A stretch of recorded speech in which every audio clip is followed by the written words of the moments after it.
Antes de começar o vídeo, deixe seu like e inscreva-se no canal. Assim você me ajudará a fazer mais vídeos para vocês. E depois que assistir, comente qual foi o relato que você mais gostou.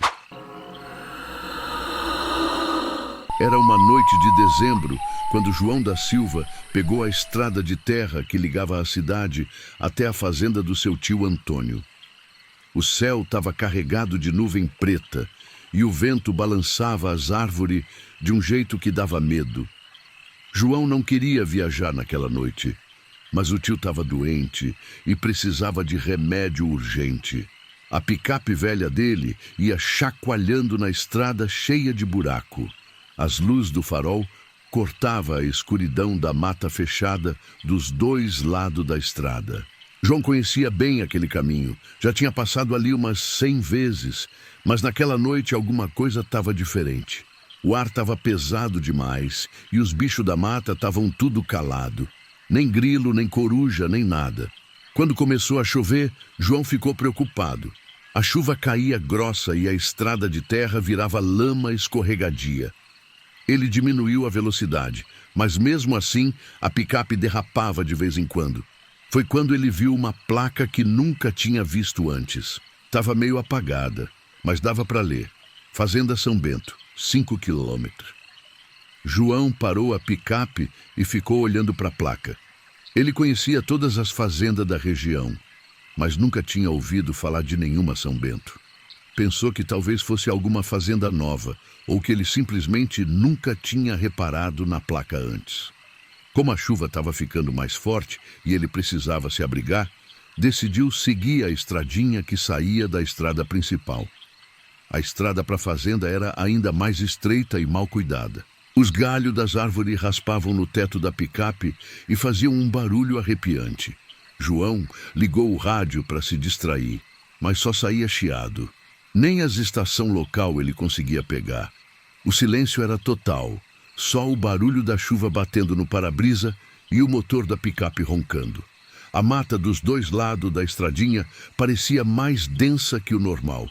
As árvores eram altas e antigas, com galho retorcido que formavam sombra estranha mesmo no escuro. De vez em quando, João tinha a impressão de ver algo se mexendo entre as árvores, mas quando olhava direito, não via nada. Pensou que fosse só cansaço ou nervosismo por causa da chuva. Depois de uns 15 minutos dirigindo devagar por causa da lama, João viu uma luz no meio da mata. Era uma luz amarelada, fraca, que piscava de vez em quando como se fosse uma lamparina. Conforme foi se aproximando, ele viu que era mesmo uma fazenda velha. A casa era grande, de madeira, com uma varanda comprida na frente. Tinha algumas janelas acesas, mas a luz era estranha, meio esverdeada.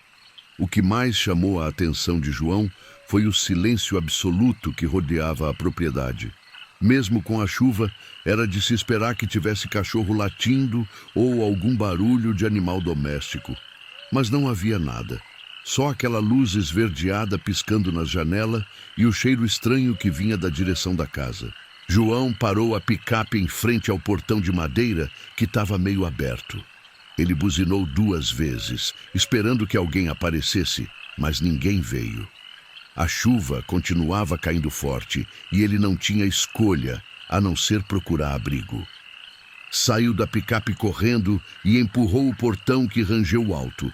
O barulho ecoou pela propriedade vazia de uma forma que não parecia natural.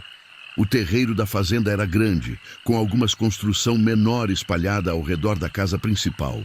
Tinha um curral vazio, um galpão com a porta meio aberta, balançando no vento, e o que parecia ser um paiol. Tudo abandonado, mas não destruído. Era como se os moradores tivessem saído de repente e deixado tudo como estava. A casa ficava a uns 50 metros do portão. João correu pela estradinha de pedra irregular, pulando as poças de lama. Conforme se aproximava da casa, o cheiro estranho ficava mais forte. Era um cheiro doce e podre ao mesmo tempo, que grudava na garganta e fazia vontade de vomitar. Quando chegou na varanda, bateu na porta várias vezes e gritou pedindo licença. Ninguém respondeu, mas ele ouviu um barulho estranho vindo de dentro da casa. Era como se alguém tivesse arrastando alguma coisa pesada pelo chão. A varanda da casa era ampla, com várias cadeiras de balanço dispostas em fileira. Todas balançavam levemente, mesmo sem vento. João reparou que tinha roupas estendidas num varal que ficava num canto da varanda.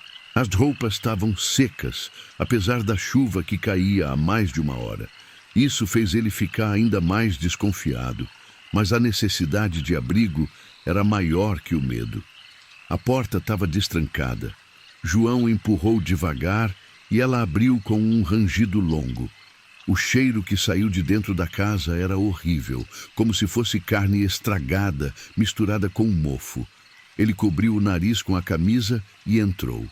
A luz que vinha da janela era de lamparina mesmo, mas não tinha ninguém para acender elas. A casa por dentro era velha, mas não abandonada. Tinha móvel coberto com lençol branco, quadro na parede e até mesmo comida na mesa da cozinha. Parecia que os moradores tinham saído de repente e deixado tudo como estava. João chamou várias vezes, mas só escutava o eco da própria voz e aquele barulho de arrasto que vinha do andar de cima. Na sala de estar, João reparou que tinha várias fotos na parede. Era uma foto antiga, em preto e branco, de uma família, um homem, uma mulher e 3 crianças. Todos tinham uma expressão séria, como era comum nas fotos antigas, mas havia alguma coisa nos olhos deles que incomodava. Era como se estivessem olhando diretamente para ele, acompanhando cada movimento que ele fazia pela sala. A mesa da cozinha estava posta para 5 pessoas.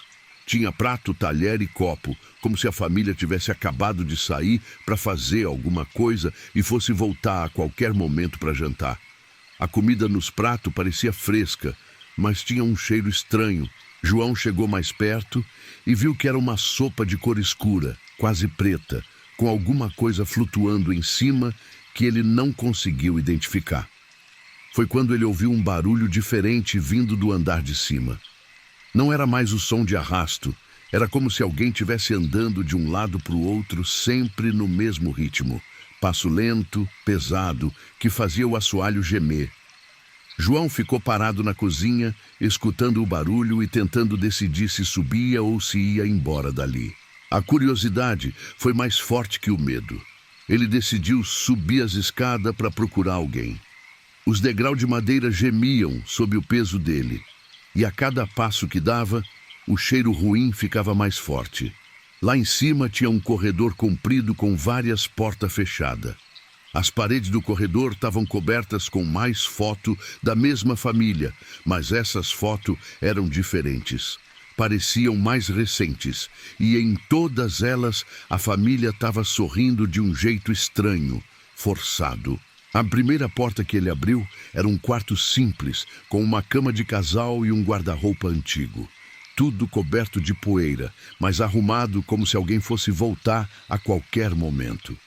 Na cama tinha roupas espalhadas, como se alguém tivesse escolhendo o que vestir antes de sair. João abriu o guarda-roupa e viu que estava cheio de roupa velha, mas bem conservada. O segundo quarto era menor, claramente de criança. Tinha 3 camas pequenas e brinquedo espalhado pelo chão. Os brinquedos eram antigos: boneca de pano, cavalinho de madeira, bola de couro. Mas o que mais chamou a atenção foi que todos os brinquedos estavam posicionados de uma forma muito organizada, como se alguém tivesse arrumado eles com muito cuidado. Foi na terceira porta que João viu algo que fez o sangue dele gelar. Era um quarto maior, com uma janela grande que dava para a mata. No meio do quarto tinha uma mesa de madeira com várias velas acesas em volta. E em cima da mesa, João teve que piscar várias vezes para ter certeza do que estava vendo. Era um corpo, ou pelo menos parecia ser. Estava coberto com um lençol branco, mas dava para ver a forma de uma pessoa. O que mais assustou João foi que o corpo estava se mexendo. Não era um movimento normal. Era como se alguma coisa tivesse se contorcendo por baixo do lençol. E o cheiro era insuportável. As velas em volta da mesa queimavam com uma chama estranha, meio azulada, e não derretiam. Era como se tivessem acabado de ser acesas. Mas João tinha certeza que não havia ninguém naquele quarto quando ele chegou. Ao redor da mesa, no chão, tinha alguns objetos estranhos. Osso pequeno, erva seca e o que parecia ser desenho feito com giz. João deu um passo para trás e esbarrou na porta, que bateu com força. Nesse momento, o movimento embaixo do lençol parou completamente. O silêncio ficou absoluto. Até a chuva lá fora parecia ter parado.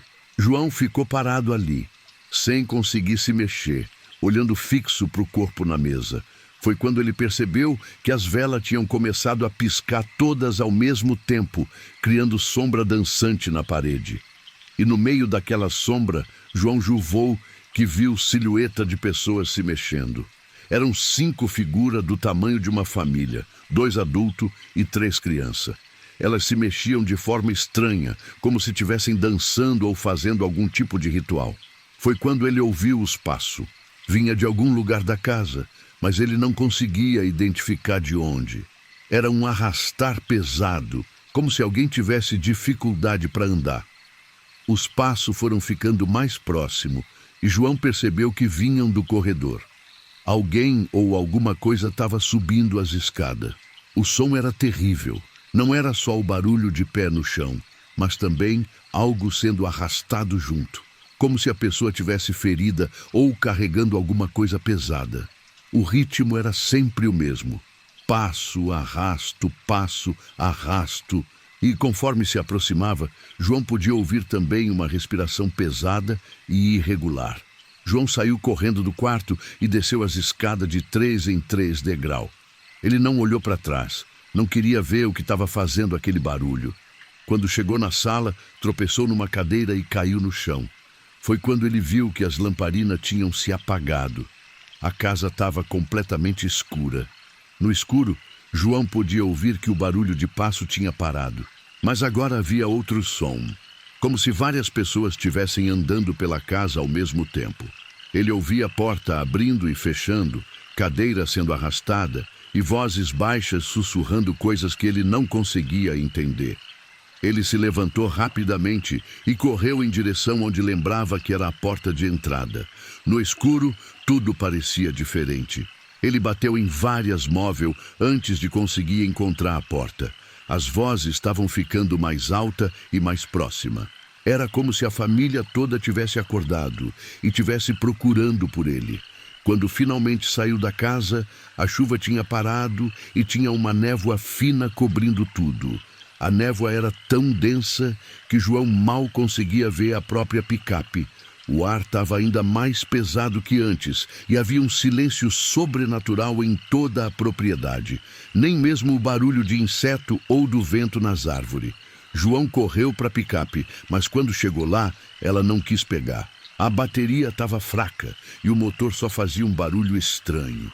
Ele tentou várias vezes, sempre olhando para casa com medo de ver alguém saindo de lá. As luzes da janela tinham voltado a acender, mas agora eram mais fortes e piscavam de forma irregular.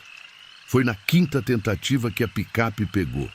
O motor roncou alto no silêncio da noite e João teve certeza que todo mundo na casa tinha ouvido. Ele saiu de ré rapidamente, mas quando foi fazer a curva para pegar a estradinha de volta, os farol iluminaram a varanda da casa. Tinha alguém parado lá. Era uma figura alta, vestida de branco, que não se mexia. João não conseguiu ver o rosto porque estava muito escuro, mas tinha certeza que a pessoa estava olhando para ele. Conforme ele manobrava a picape, o farol iluminou outras partes da varanda, e ele viu que havia mais gente. 5 figuras no total, todas vestidas de branco, todas imóveis, todas olhando na direção dele. A família toda estava ali, na varanda, observando ele ir embora. João pisou fundo no acelerador e saiu de lá o mais rápido que a estrada de lama permitia. A picape derrapava e chacoalhava, mas ele não diminuiu a velocidade. Só queria sair dali o mais longe possível. Quando chegou na estrada principal, ele parou para respirar e olhou para trás. Não conseguia ver mais nada, só a mata fechada. Mas mesmo na estrada principal, João não se sentia seguro. Ele tinha a impressão de que estava sendo seguido. De vez em quando, olhava pelo retrovisor e juvava que via uma luz no meio da mata, sempre na mesma distância dele. Era como se alguém tivesse caminhando pela mata, acompanhando o movimento da picape. O resto da viagem até a fazenda do tio foi tranquila, mas João não conseguia parar de pensar no que tinha visto. Quando chegou lá, já era quase amanhecer. O tio Antônio estava acordado, preocupado com a demora. João entregou o remédio e contou para o tio sobre a fazenda São Bento.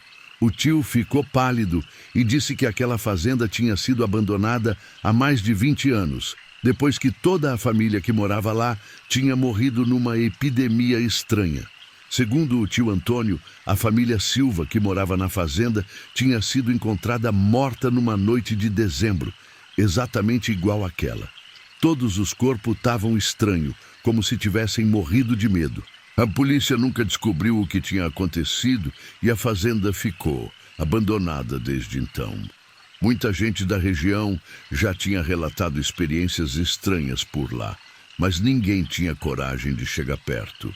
O tio contou que a família Silva era conhecida na região por ser muito religiosa, mas nos últimos meses antes da morte, eles tinham mudado completamente. Pararam de ir na igreja, não recebiam mais visita. E quando alguém passava perto da fazenda, ouvia cântico estranho vindo de dentro da casa. Não era cântico de igreja, era alguma coisa diferente, numa língua que ninguém reconhecia. Na semana antes de morrerem, vários vizinhos relataram que viram luzes estranhas saindo da fazenda durante a noite. Eram luzes coloridas que subiam da casa e desapareciam no céu. Algumas pessoas disseram que viram também figura caminhando ao redor da propriedade, sempre vestidas de branco, sempre em fila, como se estivessem fazendo algum tipo de procissão. João ficou alguns dias na fazenda do tio, ajudando ele a se recuperar da doença. Mas toda noite ele sonhava com aquela figura de branco na varanda e com o corpo se mexendo embaixo do lençol. Ele sabia que tinha visto alguma coisa que não era normal, mas não conseguia explicar o que era. Durante o dia, João tentava convencer a si mesmo que tinha sido só imaginação, cansaço da viagem e medo da tempestade. Mas à noite, quando fechava os olhos, as imagens voltavam todas. A mesa com as velas, as sombras na parede, o barulho de passo no corredor e principalmente as 5 figuras na varanda observando ele ir embora. Uma semana depois, João decidiu voltar para casa. Dessa vez ele pegou a estrada principal mesmo. Não queria passar perto daquela estradinha de novo. Mas quando passou pelo local onde lembrava que era a entrada para a fazenda São Bento, ele parou a picape e olhou para a mata. Não havia nenhuma placa, não havia estradinha. Só mata fechada, como se nunca tivesse existido caminho nenhum ali. João ficou confuso. Ele tinha certeza que era ali que tinha entrado naquela noite. Desceu da picape e foi até onde achava que era a entrada, mas só encontrou árvore e mato. A mata naquele ponto era tão densa que parecia impossível que tivesse existido uma estrada ali. As árvores eram antigas e grossas, e não havia nenhum sinal de que algum dia tivessem sido cortadas para abrir caminho. João andou uns metros mata dentro, procurando algum rastro da estradinha, mas não achou nada. Ele ficou ali parado por uns 10 minutos, tentando entender o que tinha acontecido. Não fazia sentido. Uma estrada não simplesmente desaparece. Uma fazenda não vira mata fechada de uma hora para outra. Mas ali não tinha nada, absolutamente nada, que indicasse que ele tinha passado por ali uma semana atrás. João voltou para a picape e seguiu viagem, mas não conseguia tirar aquilo da cabeça. Nos dias seguintes, ele perguntou para várias pessoas da região sobre a fazenda São Bento. Alguns disseram que já tinham ouvido falar. Outros disseram que nunca existiu fazenda nenhuma com esse nome na região. Foi um velho chamado Severino que deu a explicação mais estranha. Segundo ele, a fazenda São Bento aparecia só em noite de tempestade forte, sempre em dezembro.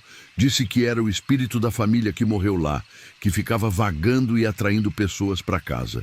Muita gente já tinha visto a fazenda, mas quando voltava no dia seguinte, não encontrava nada. Severino contou que conhecia bem a família Silva. Disse que eram pessoas boas, trabalhadoras, mas que nos últimos tempos tinham se envolvido com coisas estranhas. Tinham começado a fazer reunião em casa, com gente de fora da região, e nessas reuniões aconteciam coisas que ninguém conseguia explicar. Segundo o velho, a família Silva tinha morrido em circunstâncias muito estranhas. Nas semanas antes da morte, eles tinham começado a se comportar de forma estranha. Ficavam trancados em casa, não recebiam visita e quando alguém passava perto, ouvia barulhos estranhos vindo de dentro da casa. No dia que foram encontrados mortos, a porta da casa estava aberta e todos os corpos estavam dispostos de uma forma muito estranha.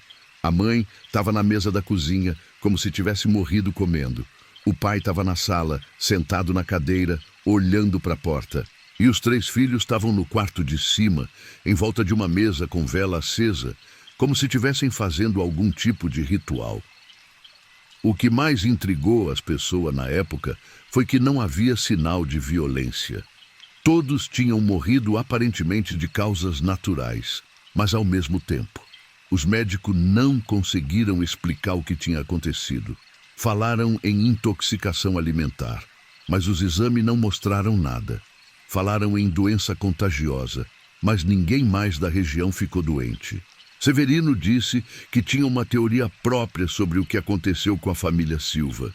Segundo ele, eles tinham se envolvido com forças que não entendiam, tentando fazer contato com espírito ou entidade de outro mundo. O ritual que estavam fazendo na noite que morreram tinha dado errado e eles ficaram presos entre os 2 mundos, nem vivo nem morto. Depois do enterro, pessoas começaram a relatar experiências estranhas na região da fazenda. Luzes que apareciam e desapareciam, barulhos estranhos vindo da mata. E principalmente a própria fazenda que aparecia em noites de tempestade. Sempre no mesmo local, sempre com as mesmas características que João tinha visto. O velho contou que ele mesmo já tinha visto a fazenda uma vez, há uns 15 anos. Estava voltando de uma festa na cidade quando começou a chover forte. Viu a placa e decidiu entrar, mas diferente de João, ele não chegou até a casa. Disse que quando viu as luzes estranhas nas janelas e sentiu aquele cheiro ruim, voltou correndo para a estrada principal. João ficou sabendo que ele não era a primeira pessoa a ter aquela experiência. Outros viajantes já tinham se perdido em noite de chuva e encontrado a fazenda São Bento. Todos relatavam detalhes similares: as lamparinas acesas sozinhas, o cheiro horrível, os barulhos estranhos e, principalmente, a figura de branco na varanda. O que mais impressionou João foi descobrir que algumas dessas pessoas nunca mais foram vistas. Segundo Severino, havia pelo menos 3 casos de pessoas que tinham encontrado a fazenda e desaparecido completamente. A polícia tinha investigado, mas nunca encontrou rastro nenhum.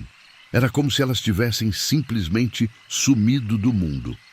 Um desses casos era de um caminhoneiro que fazia a rota entre a cidade e as fazendas da região. Ele tinha saído numa noite de dezembro há uns 10 anos e nunca chegou no destino.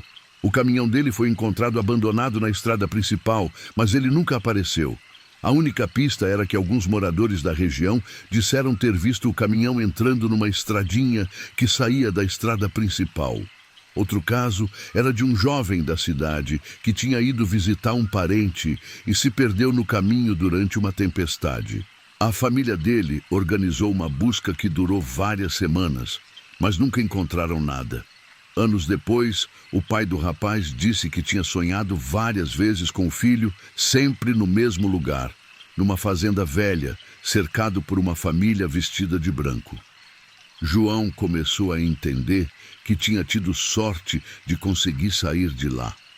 Alguma coisa naquela fazenda prendia as pessoas, e ele tinha conseguido escapar por muito pouco. A lembrança daquela noite ficou gravada na memória dele para sempre. Principalmente o momento em que viu a figura na varanda, observando ele ir embora. Nos meses seguintes, João começou a prestar mais atenção nos relatos de outras pessoas sobre experiências estranhas na região. Descobriu que havia um padrão. Sempre eram pessoas viajando sozinhas, sempre em noites de tempestade, sempre em dezembro e sempre na mesma estrada onde ele tinha visto a placa da Fazenda São Bento.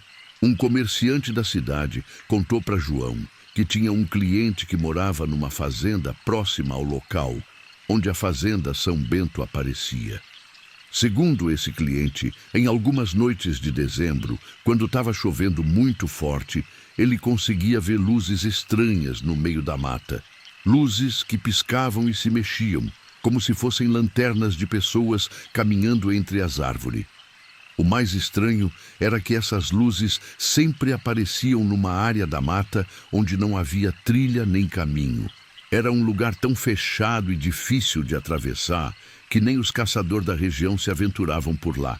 Mas as luzes apareciam sempre ali, movendo de um lado para o outro, como se as pessoas que carregavam elas conhecessem bem o caminho. João também descobriu que havia registro antigo na prefeitura sobre a Fazenda São Bento. Segundo os documentos, a propriedade existiu realmente e pertencia à família Silva. Mas o estranho era que os registros paravam abruptamente no ano da morte da família. Depois disso, não havia mais nenhuma referência à fazenda nos arquivos oficiais. Um funcionário antigo da prefeitura contou para João que, logo após a morte da família Silva, várias pessoas foram até a fazenda para ver se podia comprar a propriedade. Mas todas voltavam com a mesma história. Diziam que a fazenda não existia mais, que só tinha mata fechada no local. Isso fez com que a propriedade fosse considerada perdida nos registros oficiais. Passaram-se anos e João nunca mais passou por aquela estrada em noite de chuva. Sempre que precisava viajar e o tempo estava ruim, ele esperava amanhecer ou pegava outro caminho. Ele sabia que a Fazenda São Bento continuava lá, esperando o próximo viajante que se perdesse na tempestade. De vez em quando, João encontrava com outras pessoas que tinham tido experiências similares. Sempre eram relatos parecidos. A placa aparecendo do nada, a estradinha no meio da mata, a fazenda com as luzes estranhas. Alguns tinham tido coragem de entrar na casa, outros tinham fugido antes, mas todos saíam de lá com a mesma sensação de terror e a certeza de que tinham visto alguma coisa que não era deste mundo. Um desses encontros foi com uma mulher da cidade vizinha que contou uma história ainda mais aterrorizante. Ela disse que tinha entrado na fazenda numa noite de dezembro, há uns 5 anos, e tinha visto não só a família na varanda, mas também outras pessoas. Pessoas que ela reconheceu como sendo os viajantes que tinham desaparecido na região ao longo dos anos. Segundo ela, todos estavam vestidos de branco e parados na varanda, olhando para a estrada.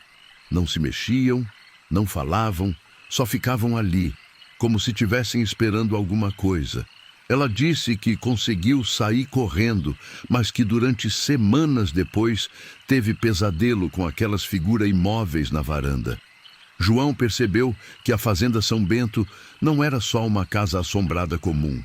Era alguma coisa mais complexa, um lugar onde as pessoas que morriam ou desapareciam ficavam presas para sempre. Um lugar que existia entre os dois mundos, aparecendo só quando as condições eram certas para atrair mais vítimas.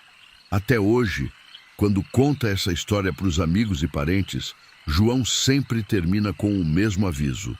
Se vocês um dia estiverem viajando de noite por estrada de terra e virem uma placa indicando a Fazenda São Bento, não entrem. Não importa o quanto a chuva esteja forte, não importa o quanto vocês precisem de abrigo. Continuem dirigindo e não olhem para trás, porque, segundo ele, a Fazenda São Bento não é um lugar para vivos. É um lugar onde os mortos ficam esperando companhia para a eternidade. E uma vez que vocês entram lá, talvez nunca mais consigam sair. João sabe que teve sorte naquela noite de dezembro. Mas ele também sabe que a sorte pode acabar e que a Fazenda São Bento continua lá, na mata fechada, esperando pacientemente pelo próximo viajante perdido na tempestade. Era fim de agosto quando Mário dos Santos recebeu a ligação mais estranha da vida dele. Do outro lado da linha estava seu compadre Zeca, dono de uma fazenda grande lá para as bandas de Três Lagoas. A voz do Zeca estava trêmula, meio quebrada, como se ele estivesse chorando ou passado muito susto. "Mário, você precisa vir aqui urgente", disse o Zeca. "Tô perdendo gado de um jeito que nunca vi na minha vida. Já sumiram mais de 50 cabeças em 2 semanas e não é roubo, não. É alguma coisa muito mais estranha que isso." Mário conhecia o Zeca desde criança. Era um compadre há mais de 20 anos e nunca tinha visto ele tão desesperado assim. O homem era conhecido na região por ser sério e trabalhador. Não era de inventar história. Se ele estava pedindo ajuda, é porque a situação estava realmente feia. No dia seguinte, Mário pegou a estrada cedinho, dirigindo sua caminhonete velha pelas estradas de terra que levavam à fazenda do compadre. Era uma viagem de umas 3 horas, passando por vários povoados pequeno e propriedade rural. Conforme ia se aproximando da região, Mário notou que algo estava diferente. Os pastos, que normalmente ficavam cheios de gado, estavam meio vazios, e as pessoas que ele encontrava pelo caminho tinham uma expressão preocupada no rosto. Numa vendinha que parou para tomar um café, Mário conversou com o dono do estabelecimento, um senhor chamado Otávio, que conhecia todo mundo da região. Quando mencionou que ia para a fazenda do Zeca, o velho ficou sério e baixou a voz. "Então o Zeca chamou você também, né?", disse Otávio. "Ele já trouxe uns 3 veterinários aqui e nenhum conseguiu explicar o que está acontecendo com os bichos dele. Minha opinião, tem coisa na mata que não é pra gente mexer." Mário quis saber mais, mas o velho só balançou a cabeça e mudou de assunto. Era claro que ele sabia de alguma coisa, mas não queria falar abertamente. Isso deixou Mário ainda mais preocupado com o que ia encontrar na fazenda do compadre. Quando chegou na fazenda do Zeca, já era meio da tarde. O portão principal estava aberto, mas não havia ninguém para receber ele. Mário dirigiu pela estrada interna da propriedade até chegar na sede. A fazenda era grande e bem cuidada, com pasto extenso e várias instalações para a criação de gado. Mas mesmo de longe, dava para perceber que alguma coisa não estava normal.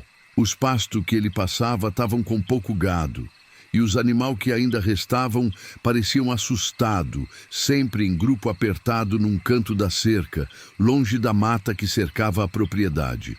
Os cachorros da fazenda, que normalmente ficavam soltos pelo terreiro, estavam todos presos num canil, latindo de forma desesperada.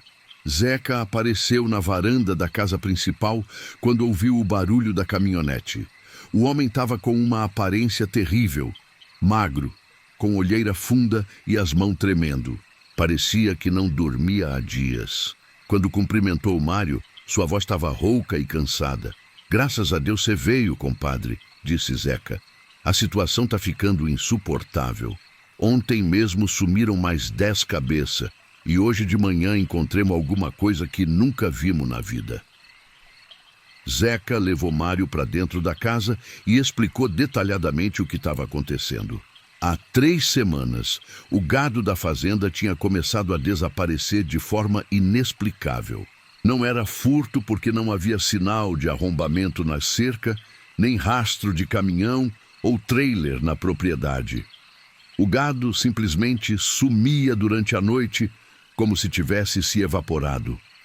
O mais estranho era que o desaparecimento sempre acontecia no mesmo pasto, uma área grande no fundo da propriedade que fazia divisa com uma mata nativa que nunca foi desmatada.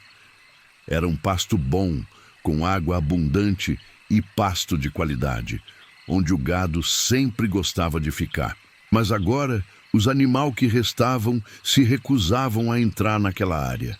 No começo pensei que fosse ladrão mesmo, explicou Zeca. Mas aí reparei que não tinha marca de pneu na terra, não tinha cerca cortada, nada. E os cachorros da fazenda ficavam inquietos a noite toda, rosnando para a direção daquele pasto, mas não tinham coragem de chegar perto. Zeca contou que tinha contratado 3 peão novo para ajudar na vigilância noturna, mas todos tinham pedido demissão depois de apenas uma noite trabalhando. Eles relatavam que tinham visto coisa estranha no pasto durante a madrugada. Luz se mexendo, sombra que não deviam estar ali, e principalmente barulho de gado vindo de onde não havia nenhum animal. Um dos peão, um rapaz jovem chamado Carlito, tinha ficado tão assustado que foi embora no meio da noite, deixando para trás até as próprias coisas. Segundo o capataz da fazenda, o João, o rapaz tinha visto alguma coisa no pasto que o deixou completamente apavorado, mas ele se recusava a contar o que era. Mário perguntou se ele tinha comunicado à polícia, mas Zeca balançou a cabeça. Disse que tinha medo de passar por maluco, porque a história era muito estranha para alguém acreditar. Além disso, ele tinha certeza que a polícia não ia conseguir resolver aquilo, porque não era um crime comum. Tem mais uma coisa, compadre, continuou Zeca, baixando a voz, como se alguém pudesse estar escutando. De uns dias para cá, eu e os peão da fazenda começamos a ouvir barulho estranho vindo daquele pasto durante a madrugada. É um barulho de gado, mas não é normal.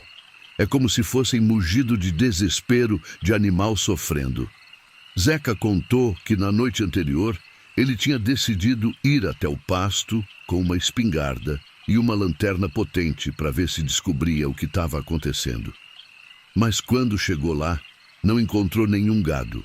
O pasto estava completamente vazio. Mesmo assim, o barulho de mugido continuava, como se tivesse centenas de animal ali, mas eles eram invisíveis. E hoje de manhã, disse Zeca com a voz tremendo, eu e o João, meu capataz, achamos uma coisa que nunca vimos na vida. Você precisa ver para acreditar. Antes de ir para o pasto, Zeca apresentou Mário ao João, um homem de uns 50 anos que trabalhava na fazenda há mais de 20. O capataz era conhecido na região por ser corajoso e experiente, mas mesmo ele estava visivelmente abalado com os acontecimentos recentes. Seu Mário, disse João, tirando o chapéu da cabeça num gesto de respeito. Eu trabalho com gado há mais de 30 anos. Já vi de tudo nessa vida, mas o que está acontecendo aqui não é natural. Não é bicho, não é gente, é alguma coisa que eu nunca vi antes. João contou que há uns 15 dias ele tinha começado a reparar que o gado que ficava no pasto problemático apresentava comportamento estranho. Os animais ficavam inquietos, se recusavam a pastar e sempre olhavam fixamente para a direção da mata. Era como se eles estivessem vendo alguma coisa que os humanos não conseguiam ver. E tem outra coisa, acrescentou João. Os bezerros que nasceram nas últimas semanas estão todos nascendo morto ou com deformidade. Nunca vi isso na vida. É como se alguma coisa tivesse contaminando os animais. Zeca levou Mário até o pasto problemático. Era uma caminhada de uns 15 minutos da sede da fazenda. Conforme se aproximavam do local, Mário percebeu que realmente havia alguma coisa estranha no ar. Os pássaros estavam em silêncio total e não se ouvia nem o zunido de inseto. Era como se toda a vida animal tivesse fugido daquela área. O ar também parecia mais pesado, como se tivesse uma pressão estranha pressionando contra o peito. Mário sentia dificuldade para respirar fundo e tinha uma sensação constante de que estava sendo observado por alguma coisa escondida na mata. O pasto era extenso e plano, com um pequeno córrego cortando no meio e algumas árvores isoladas espalhadas pela área. No fundo, havia a mata nativa, densa e escura mesmo durante o dia, mas o que mais chamou a atenção de Mário foram as marcas no chão. Por todo o pasto havia pegada de gado, mas não eram pegadas normais. Eram muito profundas, como se os animais tivessem um peso muito maior que o normal. E as pegadas formavam um padrão estranho, Todas iam na mesma direção, em linha reta, direto para a mata fechada. "Olha só isso aqui, compadre", disse Zeca, apontando para uma área perto do córrego. "O João encontrou isso hoje de manhã." No chão havia várias marcas circular, como se alguma coisa redonda e pesada tivesse sido pressionada contra a terra. As marcas tinham uns 2 metros de diâmetro cada uma e estavam dispostas em linha reta, da mesma forma que as pegadas do gado. Mário nunca tinha visto nada igual. A terra dentro das marcas estava completamente compactada, dura como concreto, e tinha uma cor mais escura que o resto do solo. "E não é só isso", continuou Zeca. "Olha o que aconteceu com as árvores." Mário olhou para as árvores isoladas que ficavam espalhadas pelo pasto e ficou impressionado. Todas tinham as galhos mais baixo quebrado, como se alguma coisa muito alta tivesse passado por ali e arrancado os galhos no caminho. Mas o mais estranho era que os galhos não estavam no chão. Eles tinham simplesmente desaparecido. Além disso, a casca das árvores próxima às marcas circular estava descascando, revelando uma madeira escura por baixo. Quando Mário chegou perto de uma das árvores e tocou na madeira exposta, ela estava estranhamente quente, como se estivesse absorvendo o calor de algum lugar. João, que tinha acompanhado os dois até o pasto, apontou para outra anomalia. Ao redor de algumas das marcas circular, a vegetação tinha morrido completamente. Era um círculo perfeito de terra seca, onde nem mesmo as ervas daninhas conseguiam crescer. E dentro desse círculo havia um cheiro estranho, como enxofre misturado com algo orgânico em decomposição. "Tem mais uma coisa que eu queria mostrar para os senhores", disse João, levando os dois até a beira do córrego. "Olha o que aconteceu com a água do córrego, que normalmente era cristalina e corria com força, agora estava meio turva e tinha um tom esverdeado estranho. E o mais perturbador era que a água parecia estar correndo mais devagar que o normal, como se alguma coisa tivesse impedindo o fluxo natural. Os animais não querem mais beber dessa água", explicou João. "Até os pássaros que antes vinham aqui para beber, agora fogem quando se aproximam do córrego." Os dois homens seguiram as pegadas até a beira da mata. Ali, as marcas ficavam ainda mais profunda e mais numerosa. Era como se uma boiada inteira tivesse entrado mata adentro, mas não havia trilha nem abertura suficiente para tanto animal passar. A mata era fechada demais, mas havia alguma coisa ainda mais perturbadora na entrada da mata. As árvores que ficavam bem na beira, onde começavam as pegadas profundas, tinham uma aparência doentia. As folhas estavam marrom e caindo, mesmo não sendo época de seca. E os troncos tinham rachaduras estranhas, como se alguma coisa tivesse sugado a vida das plantas. "Você já entrou nessa mata alguma vez?" perguntou Mário. Zeca balançou a cabeça. Disse que a mata sempre foi considerada intocável na região. Era uma área de preservação que existia desde antes da fazenda ser fundada. Os antigos proprietários nunca mexeram lá, e ele também nunca teve motivo para explorar a área. Mas agora, com o gado desaparecendo na direção da mata, ele estava começando a pensar se não devia investigar o que havia lá dentro.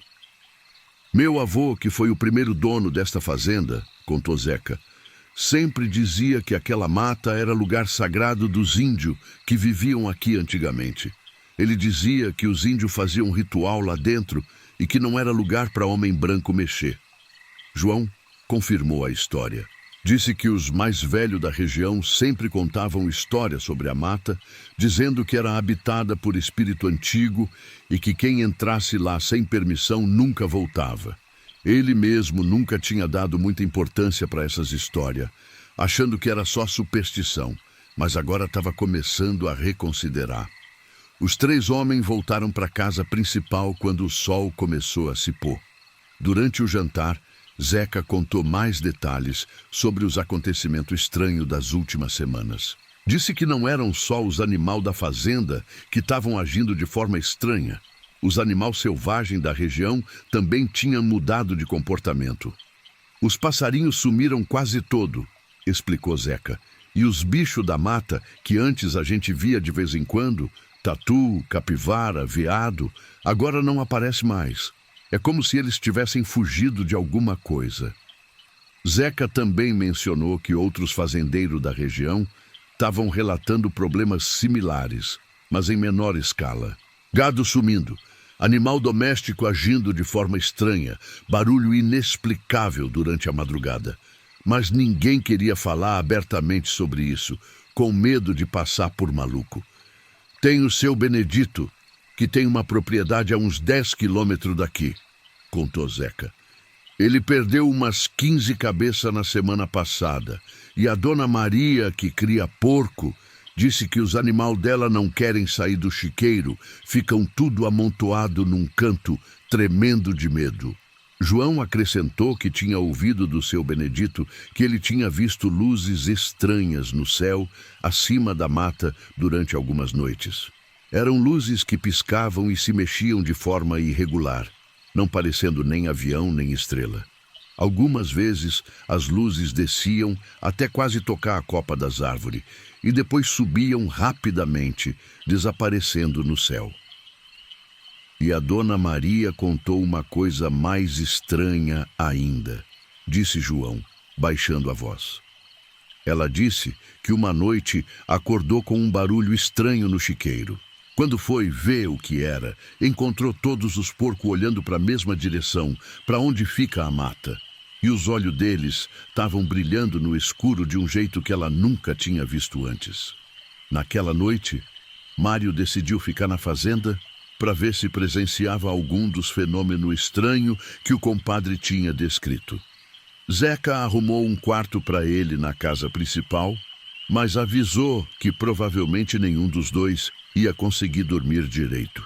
Por volta das 10 horas da noite, Mário já estava deitado, mas ainda acordado, quando começou a ouvir um barulho baixo. A princípio, pensou que fosse vento nas árvores ou algum animal doméstico, mas conforme prestava mais atenção, percebeu que o som era diferente. Era um zumbido grave, constante, que parecia vir de longe, mas ao mesmo tempo estava presente em todo lugar. Ele se levantou e foi até a janela do quarto. Lá fora, a noite estava clara, com lua cheia iluminando os pastos e as construções da fazenda. Mas havia alguma coisa estranha no ar. Uma névoa fina tinha começado a se formar, cobrindo o chão como um tapete branco. Mário nunca tinha visto névoa se formar tão rápido e no meio do inverno seco. Por volta das 11 horas da noite, quando Mário se juntou a Zeca na varanda, começaram a ouvir um barulho mais definido vindo da direção do pasto problemático. Era exatamente como Zeca tinha descrito. Mugido de gado, mas soando distante e abafado, como se tivesse vindo de debaixo da terra. "Tá ouvindo?" sussurrou Zeca. "Toda noite é assim. Começa por volta dessa hora e vai até quase amanhecer." O barulho foi ficando mais alto e mais constante. Era impossível ignorar. Parecia mesmo uma boiada inteira mugindo ao mesmo tempo, mas de uma forma desesperada, como se os animais estivessem sofrendo ou com medo. Mário sentia um arrepio na espinha toda vez que ouvia aquele som. João apareceu na varanda também, carregando uma espingarda. O capataz disse que toda noite ele ficava acordado vigiando, na esperança de ver o que estava causando aqueles barulhos. Mas até agora, sempre que tentava se aproximar do pasto durante a madrugada, alguma coisa o fazia desistir. "É como se tivesse uma parede invisível", explicou João. "Você tenta andar em direção ao barulho, mas quanto mais perto chega, mais difícil fica de continuar. É como se alguma força estivesse empurrando você de volta." Por volta da meia-noite, os 3 homens decidiram ir até o pasto com lanterna para tentar descobrir a origem do barulho. Pegaram 3 lanternas potentes e 2 espingardas e caminharam devagar na direção do som. Conforme se aproximavam do pasto, o mugido ficava mais alto, mas também mais estranho. Era como se não tivesse vindo de animal de verdade, mas de alguma coisa imitando o som de gado. Tinha algo artificial naquele barulho, alguma coisa que não soava completamente natural. Havia também outras componentes no som, como eco distorcido, gemido que não eram exatamente de animal, e um ritmo que parecia quase musical. A névoa tinha ficado mais densa conforme eles se aproximavam do pasto. Era difícil de ver muito longe, mesmo com as lanternas potentes. A luz parecia ser absorvida pela névoa, criando uma iluminação difusa que mais confundia do que ajudava. Quando chegaram na beira do pasto, os 3 homens pararam e iluminaram a área com as lanternas. O que eles viram fez o sangue deles gelar. O pasto não estava vazio como durante o dia, estava cheio de gado, mas não era gado normal. Os animais eram muito maior que qualquer boi que eles já tinham visto, e tinham uma cor estranha, um marrom muito escuro, quase preto, que parecia absorver a luz das lanternas ao invés de refletir ela. E todos os animais estavam parados, imóvel, olhando na mesma direção, para a mata fechada. Meu Deus do céu, sussurrou Zeca. Que diabo é isso? Mário não conseguia falar. Ele contou os animais que conseguia ver na área iluminada pelas lanternas e chegou a mais de 60 cabeças. Mas sabia que havia mais, porque o mugido continuava vindo de toda a extensão do pasto, mesmo das áreas que a luz não alcançava. O mais perturbador era que os animais não se mexiam de jeito nenhum. Ficavam ali, parados como estátua, todos na mesma posição. E quando a luz das lanternas batia nos olhos deles, não havia o reflexo normal que os olhos de animal fazem no escuro. Era como se os olhos fossem completamente preto, sem nenhuma vida. Só havia um brilho fraco, meio esverdeado, que pulsava lentamente. João, com a voz tremendo, apontou para alguma coisa que ele tinha notado. Olha os tamanhos do chifre, disse ele. Os animais tinham chifre muito maior e mais retorcido que qualquer raça de gado conhecido. Alguns chifres chegavam a ter mais de 1 metro de comprimento e formavam uma espiral complexa que desafiavam a lógica anatômica. Vamos embora daqui, disse Mário, puxando os 2 pelo braço. Isso não é natural. Mas quando eles se viraram para sair, descobriram que estavam cercados. O gado estranho tinha se mexido silenciosamente e agora formava um círculo ao redor dos 3 homens. Não faziam barulho de cascos no chão, não respiravam de forma audível, só ficavam ali, imóvel, bloqueando qualquer rota de fuga. Mário, Zeca e João ficaram parados no meio do círculo de animal, sem saber o que fazer.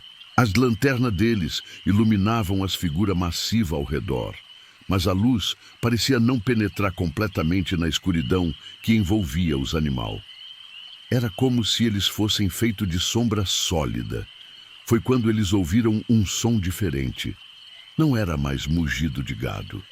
Era alguma coisa como um assobio baixo, prolongado, que parecia vir de todos os animais ao mesmo tempo. O som era hipnótico, quase musical, e Mário sentiu uma vontade estranha de caminhar em direção à mata. As próprias pernas dele começaram a se mexer sem que ele controlasse, dando passo pequeno na direção dos animais e da mata além deles. Ele tentou parar, mas o corpo não obedecia completamente. Era como se alguma força externa tivesse tomando controle dos movimentos dele. Não escuta esse barulho, gritou Zeca, sacudindo Mário e João pelos braços. Alguma coisa está tentando nos atrair para a mata.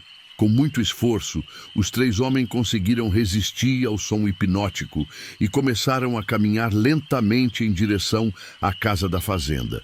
Os animais estranhos se afastaram para deixar eles passarem, mas continuaram seguindo a uma distância segura, sempre mantendo o círculo ao redor deles. A caminhada de volta para casa foi a mais longa e aterrorizante da vida dos 3 homens.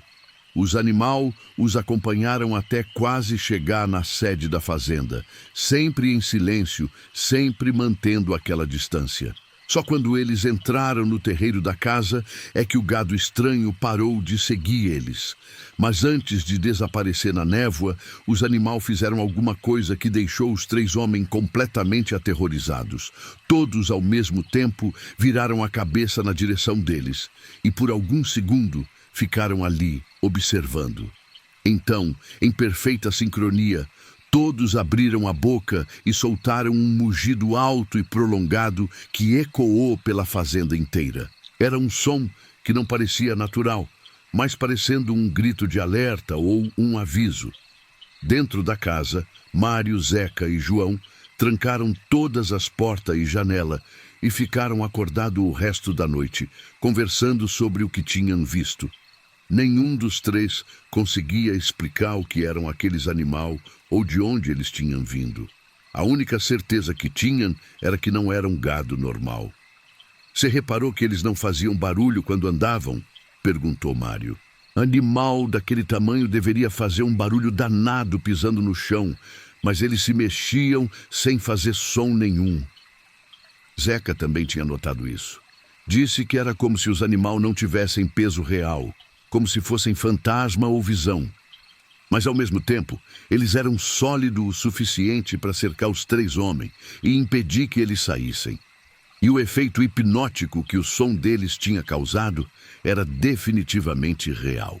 João, que era o mais experiente com gado entre os três, disse alguma coisa que fez os outros dois ficarem ainda mais preocupados. Vocês repararam que o gado não respirava?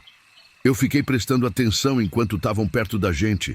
Animal daquele tamanho respira forte. Você consegue ver o peito subindo e descendo. Mas aqueles bichos não respiravam. Era como se fossem morto. Na manhã seguinte, os três voltaram ao pasto para investigar. Como esperado, não havia rastro dos animais estranhos. O pasto estava vazio, sem nenhuma pegada nova no chão, além daquelas que já tinham visto no dia anterior. Era como se nada tivesse acontecido durante a noite, mas as pegadas profundas e as marcas circular que tinham visto continuavam lá. E tinham até mesmo aumentado em número. Mário sugeriu que eles explorassem a mata para tentar descobrir para onde o gado desaparecido tinha ido.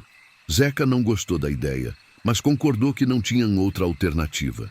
Se eles quisessem resolver aquele mistério, tinham que investigar a origem do problema. Os três homens se prepararam com facão, corda, lanterna e as duas espingardas, e entraram na mata seguindo as pegadas que levavam da beira do pasto para dentro da vegetação fechada. A mata era mais densa do que parecia de fora. As árvores eram antigas e altas, criando uma cobertura tão fechada que quase não passava luz do sol. Conforme avançavam mata adentro, as pegadas ficavam mais numerosas e mais profundas. Era como se uma boiada inteira realmente tivesse passado por ali, abrindo uma trilha na vegetação. Mas não havia galho quebrado ou folha pisoteada, como seria normal se tanto animal tivesse passado pelo local. A temperatura dentro da mata era mais baixa que no exterior, e havia um cheiro estranho no ar. Uma mistura de terra molhada, fungo e alguma coisa doce e enjoativa que nenhum deles conseguia identificar. O silêncio era absoluto. Nem pássaro, nem inseto, nem o barulho de pequeno animal se movendo na vegetação. Depois de 40 minutos caminhando, João parou subitamente e apontou para alguma coisa no chão. Era um osso grande, espalhado pela trilha, alguns ainda com carne aderida. Mas não eram osso de gado. Eram grandes demais, com formato estranho, como se pertencessem a animal que não existia. Isso aqui não é de nenhum bicho que eu conheço, disse João, examinando um dos ossos com cuidado. Olha o tamanho desse aqui.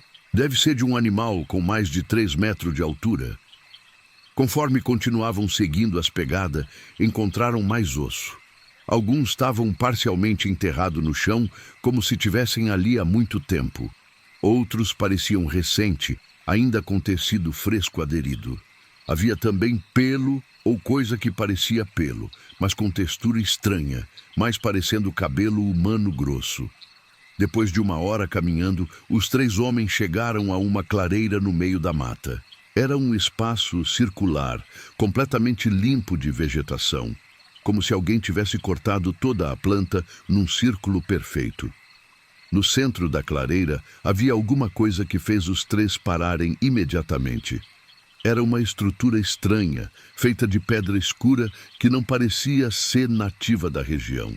Tinha formato circular como um poço, mas era muito largo, uns 10 metros de diâmetro.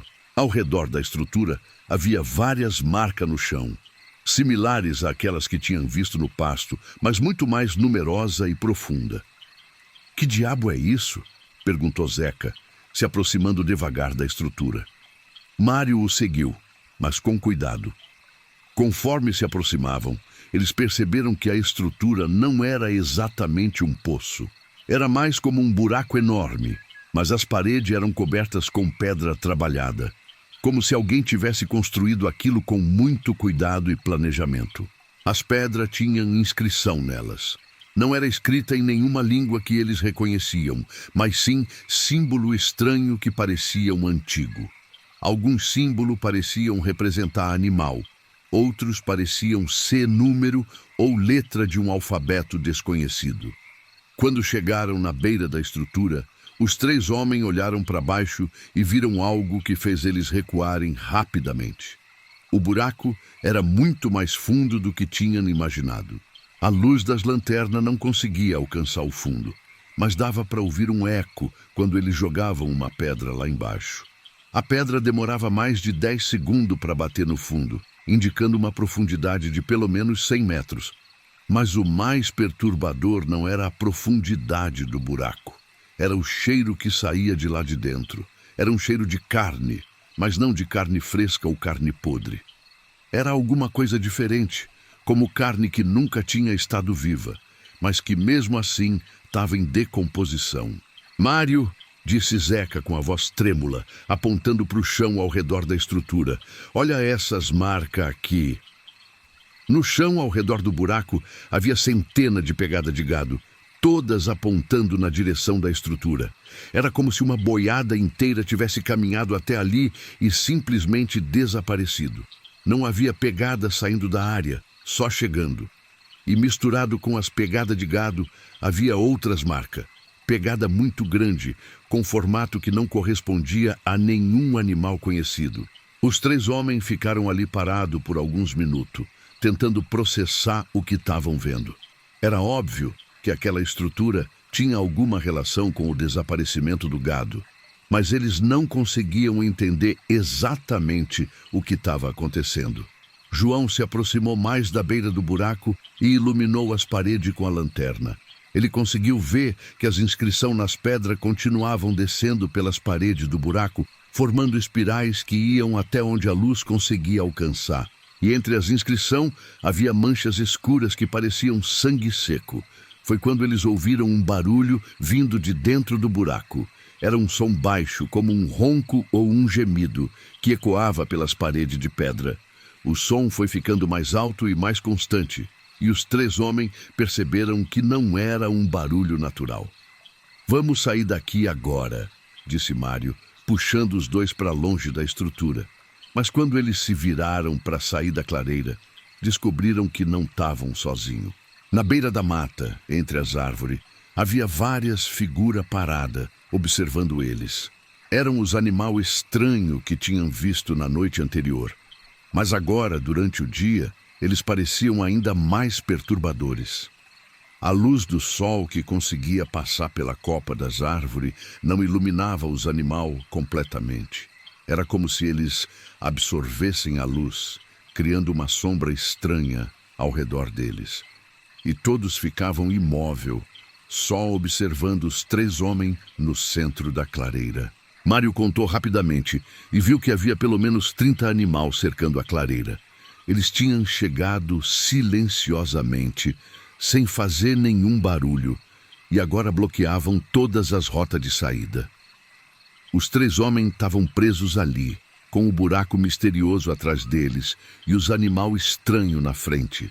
Mário e os outros 2 começaram a caminhar devagar em direção à trilha que tinham usado para entrar na clareira, mas os animais se moveram para bloquear o caminho. Não faziam som nenhum ao se mexer, só deslizavam silenciosamente entre as árvores. Era como se eles flutuassem levemente acima do chão. "Eles não querem que a gente saia", sussurrou Zeca. foi quando o barulho vindo do buraco ficou mais alto e mais complexo. Não era mais só um ronco. Era como se várias vozes tivessem falando ao mesmo tempo, numa língua que os três homens não reconheciam. E conforme o som ficava mais alto, os animais na beira da mata começaram a se mexer de forma estranha. Eles começaram a balançar de um lado para o outro, sempre no mesmo ritmo, como se estivessem dançando ou seguindo algum tipo de música. O movimento era hipnótico e Mário sentiu novamente aquela vontade estranha de se aproximar dos animais. Suas pernas começaram a se mexer sozinha, dando passo pequeno na direção do círculo de criatura. "Não olha para eles!" gritou João, jogando seu chapéu na frente do rosto de Mário para quebrar o contato visual. "Alguma coisa está tentando nos controlar." Os três homens fecharam os olhos e começaram a correr na direção que achavam que era a trilha de volta. Correram às cegas pela mata, tropeçando em raiz e batendo em galho, mas sem parar. Atrás deles, podiam ouvir o som das criaturas começando a se mover, como se tivessem decidido perseguir eles. O barulho era aterrorizante. Era como se uma boiada inteira tivesse correndo pela mata, mas sem fazer o som normal de cascos batendo no chão. Era mais como um deslizar rápido, acompanhado por aquele mugido distorcido que tinham ouvido na noite anterior.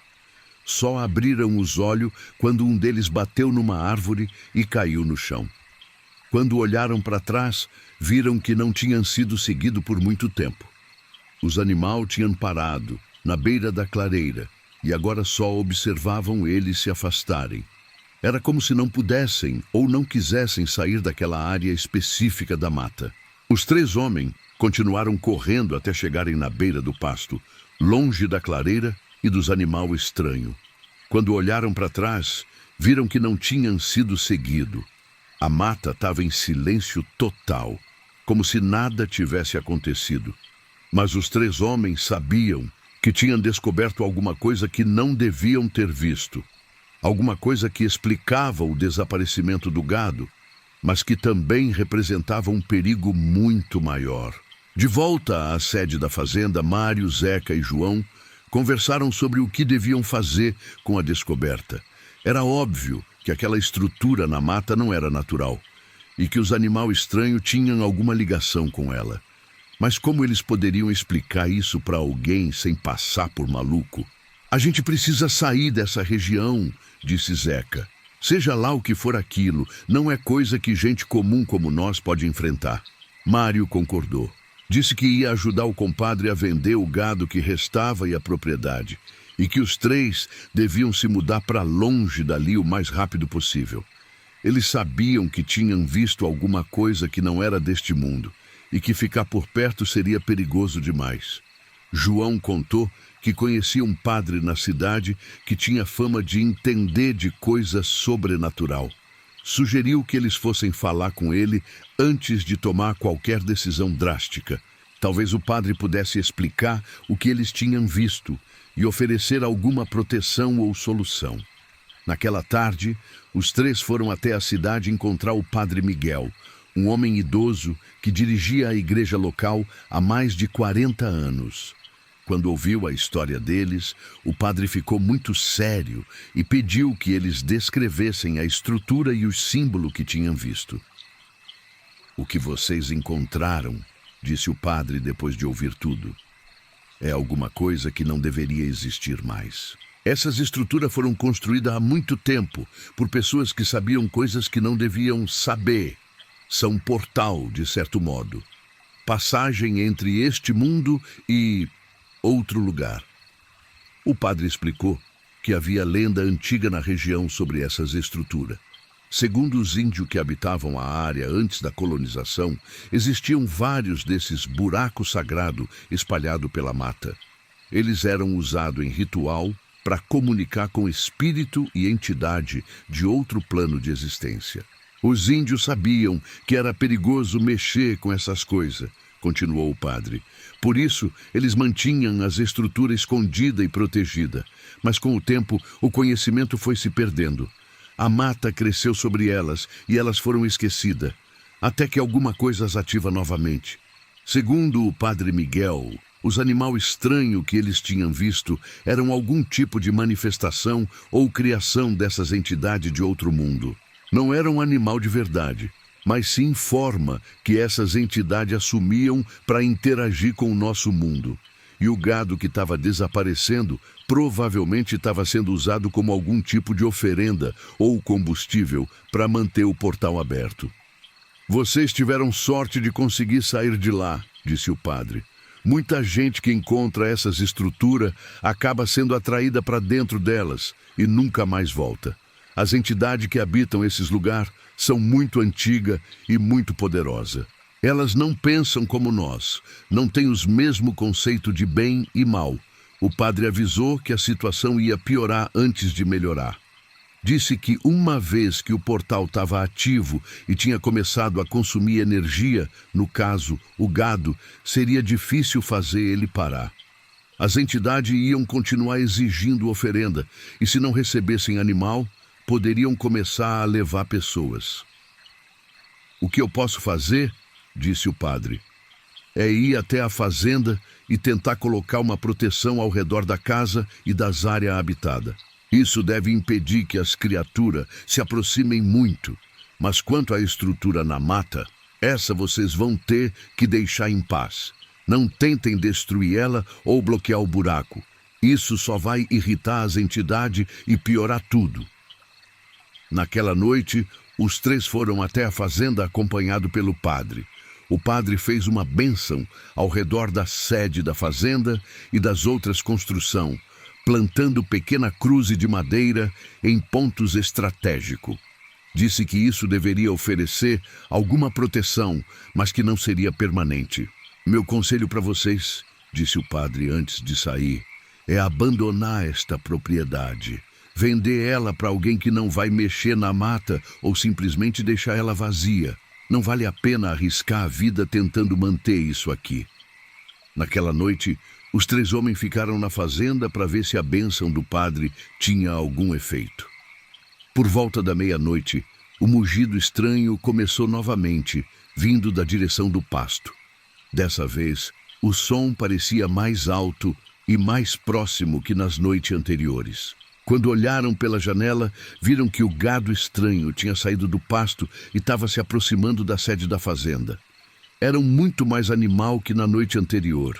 Parecia uma boiada gigante caminhando lentamente em direção à casa. Os animais se posicionaram ao redor da casa, formando vários círculos concêntricos. Ficaram ali parado, imóvel, como se estivessem montando guarda. O mugido continuou durante toda a madrugada, mas agora tinha um tom diferente.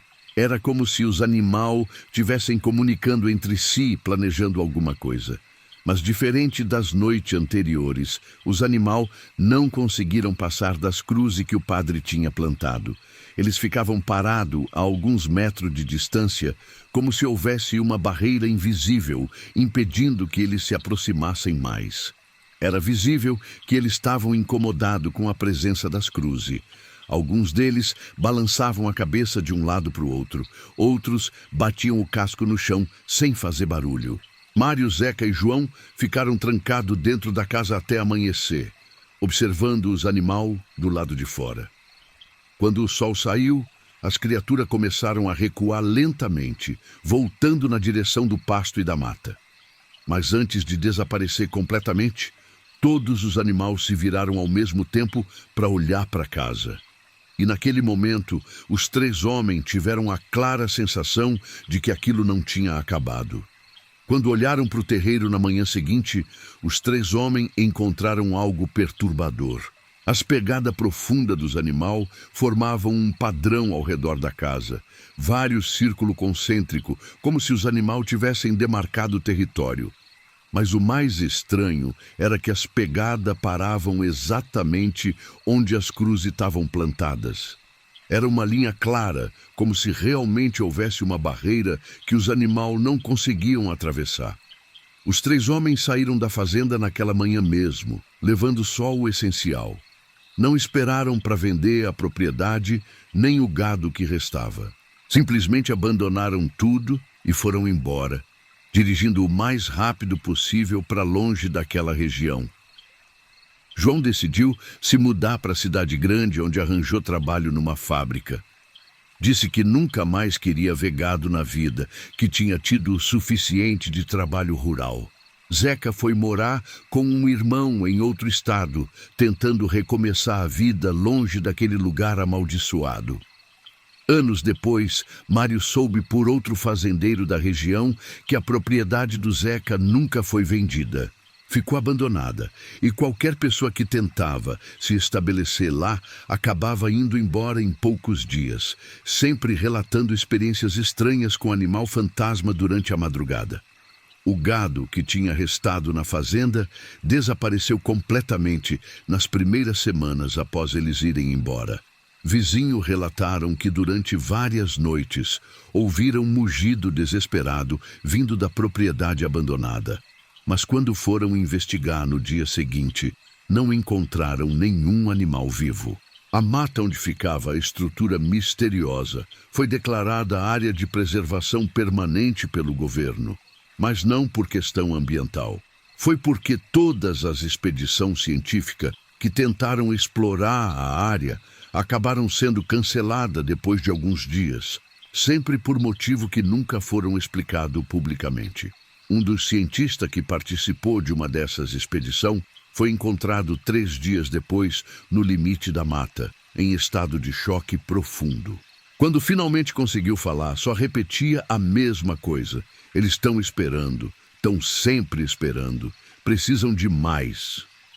Outro membro de uma expedição diferente sumiu completamente.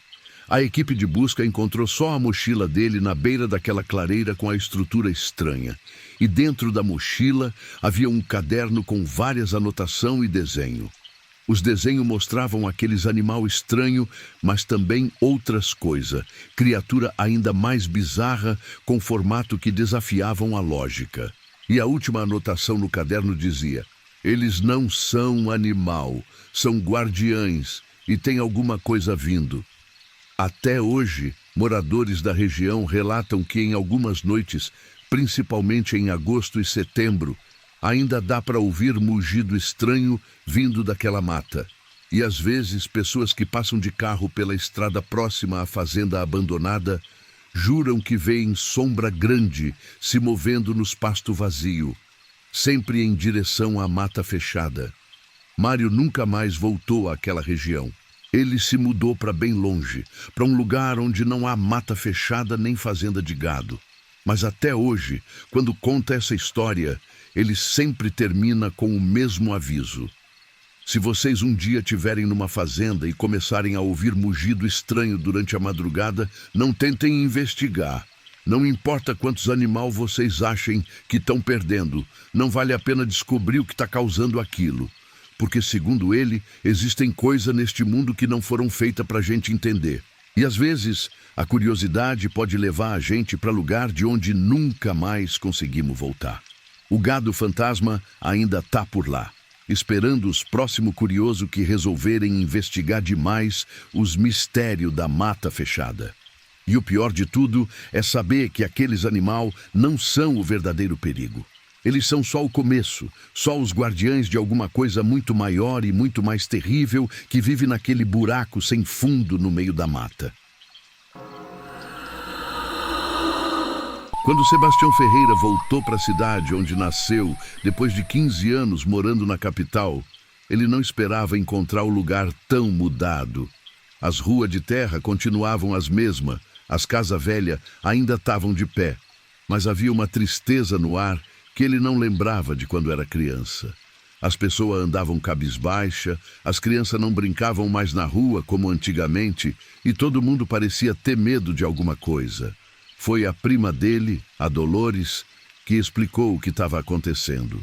Nos últimos 6 meses, 3 crianças tinham desaparecido na cidade. Simplesmente sumiram sem deixar rastro, como se a terra tivesse engolido elas. A polícia tinha investigado, procurado por toda parte, mas nunca encontrou nada. Nem roupa, nem sapato, nem nenhum sinal de que as crianças tinham existido. A primeira foi a Mariazinha, filha da dona Conceição, contou Dolores enquanto servia café para o primo. A menina tinha só 7 anos. Saiu de casa de manhã para buscar pão na padaria e nunca mais voltou. Todo mundo procurou ela por dias, mas não acharam nada. Sebastião escutava com atenção, tomando o café quente. A história era perturbadora, mas ele ainda não tinha entendido por que o clima da cidade estava tão pesado.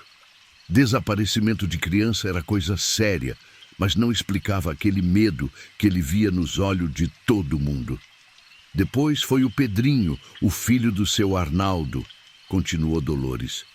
Esse tinha 9 anos, era esperto como ele só. Desapareceu voltando da escola. O pai dele ficou doente de tanta preocupação, quase morreu de desgosto. E faz 3 semanas, sumiu a Joaninha, uma menina que morava na beira do rio. O que mais incomodava Sebastião era a forma como a prima dele contava as histórias. Ela falava baixo, como se tivesse com medo de que alguém escutasse. E toda hora olhava para a janela, como se tivesse esperando ver alguma coisa lá fora. Mas tem uma coisa que ninguém fala muito alto, disse Dolores, baixando ainda mais a voz. Todas as 3 crianças sumiram perto da velha olaria, aquela que ficava na beira da estrada. Sabe qual é? Sebastião lembrava da olaria. Quando ele era criança, o lugar ainda funcionava. Era uma propriedade grande, onde fabricavam tijolo e telha. Tinha vários fornos enormes, galpão cheio de argila e sempre tinha gente trabalhando lá. Mas isso era há muitos anos. Ele imaginava que o lugar tivesse fechado há tempos. A olaria fechou há uns 10 anos, explicou Dolores. O dono, o seu Tertuliano, morreu de repente. Dizem que ele caiu dentro de um dos fornos aceso. Foi uma morte horrível. Depois disso, a família dele não quis mais tocar o negócio e deixou tudo abandonado. Sebastião perguntou o que a olaria tinha a ver com o sumiço das crianças, mas Dolores só balançou a cabeça. Disse que as pessoas da cidade tinham medo de falar sobre isso, mas que ele devia conversar com o padre Anselmo, que sabia de coisa que ninguém mais sabia. No dia seguinte, Sebastião foi até a igreja procurar o padre. Era um homem velho, de cabelo branco e mão trêmula, que recebia as pessoas num pequeno escritório ao lado da capela. Quando Sebastião mencionou o sumiço das crianças e a olaria, o padre ficou muito sério. Então você também sentiu que tem alguma coisa errada naquele lugar, disse o padre Anselmo. Eu tento dizer isso para as autoridades, mas ninguém me escuta. Acham que sou só um velho falando besteira. O padre contou que há alguns meses, logo depois do primeiro desaparecimento, ele tinha ido até a olaria abandonada para benzer o lugar. Tinha ouvido boato de que crianças estavam indo lá para brincar e achou que seria bom fazer uma oração para proteger elas. Mas quando chegou lá, viu alguma coisa que fez ele sair correndo. Tinha gente lá dentro, disse o padre com a voz tremendo. Mas não era gente de verdade. Era como se fossem estátua que se mexiam, figura feita de barro, do tamanho de gente adulta, andando pelos galpão. Sebastião olhou para o padre com desconfiança. A história parecia absurda demais para ser verdade, mas havia alguma coisa no jeito que o velho falava, um terror genuíno nos olhos dele, que fazia Sebastião acreditar que ele tinha visto alguma coisa realmente perturbadora. O padre continuou contando que depois daquele dia, ele tinha começado a pesquisar sobre a história da olaria. Descobriu que o lugar tinha sido construído em cima de um antigo cemitério indígena. Quando estavam cavando para fazer os alicerces dos galpão, os trabalhadores tinham encontrado vários ossos e objetos de cerâmica enterrado. Mas, ao invés de paralisar a obra e comunicar às autoridades, o dono na época tinha mandado continuar a construção mesmo assim. Mexeram com coisa que não deviam mexer, disse o padre. Os índios antigos faziam ritual com barro, criavam figuras sagradas que representavam seus deuses e espíritos, e quando construíram a olaria em cima daquele cemitério, misturaram a argila sagrada com a argila comum. Criaram alguma coisa que não devia existir. Sebastião agradeceu ao padre pelas informações e saiu da igreja ainda mais confuso. A história parecia loucura, mas ele não conseguia ignorar o medo real que via nas pessoas da cidade. Decidiu que ia visitar a olaria abandonada para ver com os próprios olhos o que tinha lá. A velha olaria ficava a uns 3 quilômetros do centro da cidade, numa área meio isolada perto da estrada. Sebastião pegou a bicicleta da prima e foi até lá numa tarde de sol forte. Conforme se aproximava do lugar, ele percebeu que a vegetação ao redor estava estranha. As plantas pareciam doentes, com folha amarelada e galho seco, mesmo sendo época de chuva. O portão da olaria estava caído, enferrujado. Sebastião passou por ele e entrou na propriedade. Havia vários galpões espalhados pelo terreno, todos com as portas abertas ou arrancadas. Os telhados estavam cheios de buraco e algumas paredes tinham desabado. Mas o que mais chamava a atenção eram os fornos. Eram 5 fornos enormes, construídos de tijolo vermelho, cada um com uns 4 metros de altura. Tinham formato arredondado, com uma boca grande na frente onde colocavam o material para queimar. Mesmo abandonados e cobertos de mato, os fornos ainda tinham uma aparência imponente e meio ameaçadora. Sebastião caminhou pelo terreno, observando as ruínas. Havia montanha de tijolo quebrado espalhada por todo lado, pilha de telha rachada e ferramenta velha coberta de ferrugem. Mas o que mais chamou sua atenção foi o que ele encontrou dentro de um dos galpões. Eram figuras de barro, dezena delas, talvez centena, espalhada por todo o galpão.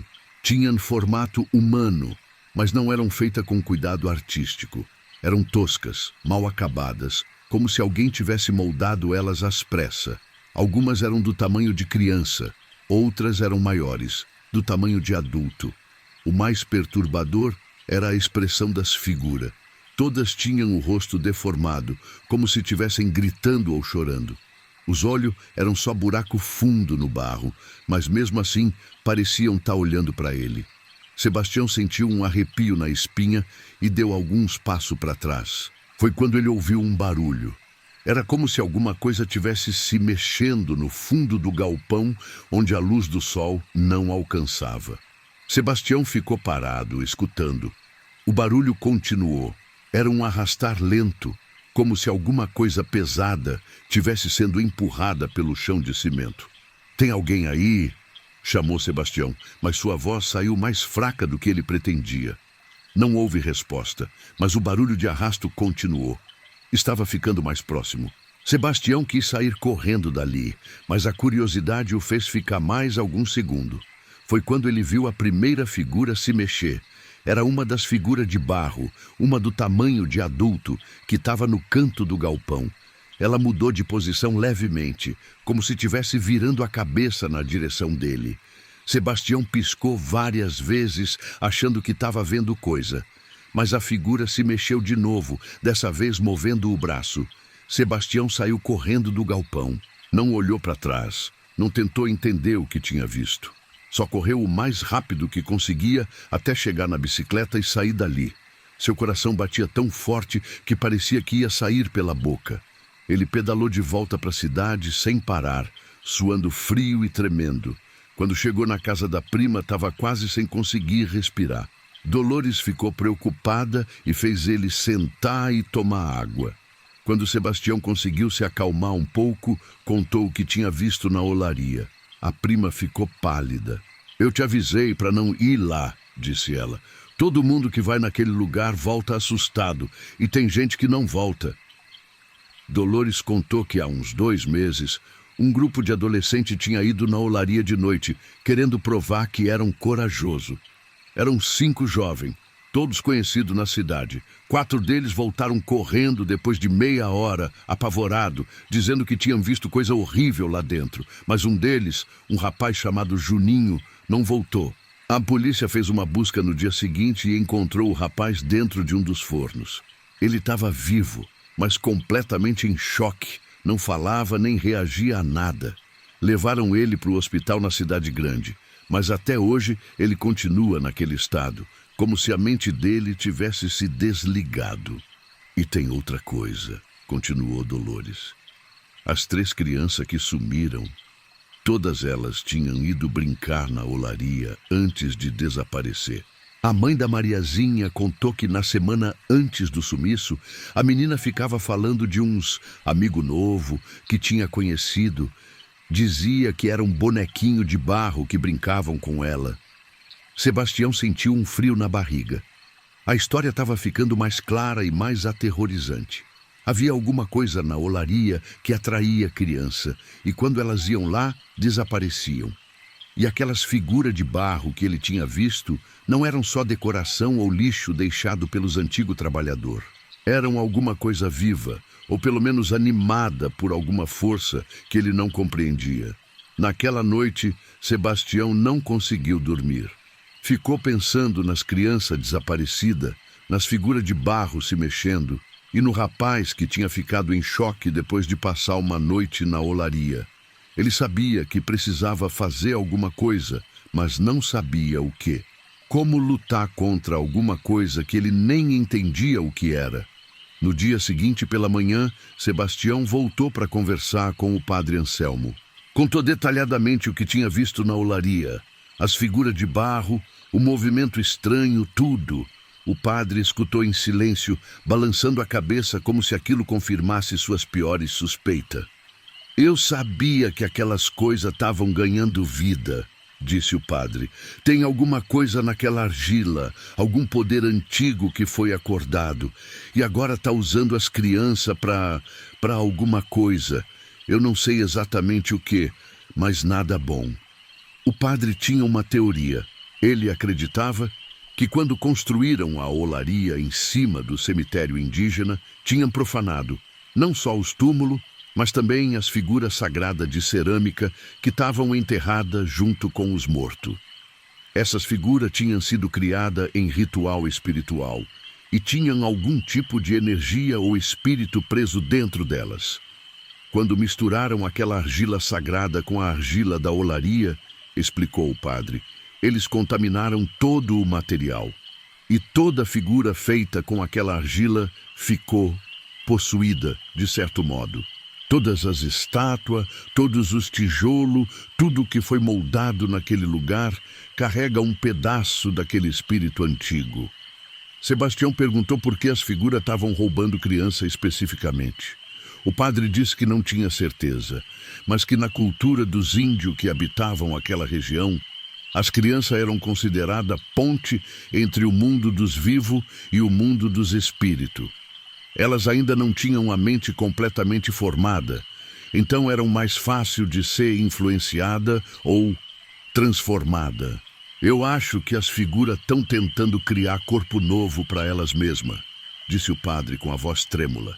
Estão pegando as crianças e usando elas para ser mais real, para deixar de ser só barro e virar carne. A ideia era tão perturbadora que Sebastião sentiu vontade de vomitar. Ele imaginou aquelas crianças inocentes sendo capturadas pelas figuras de barro e... o quê? Transformada em argila?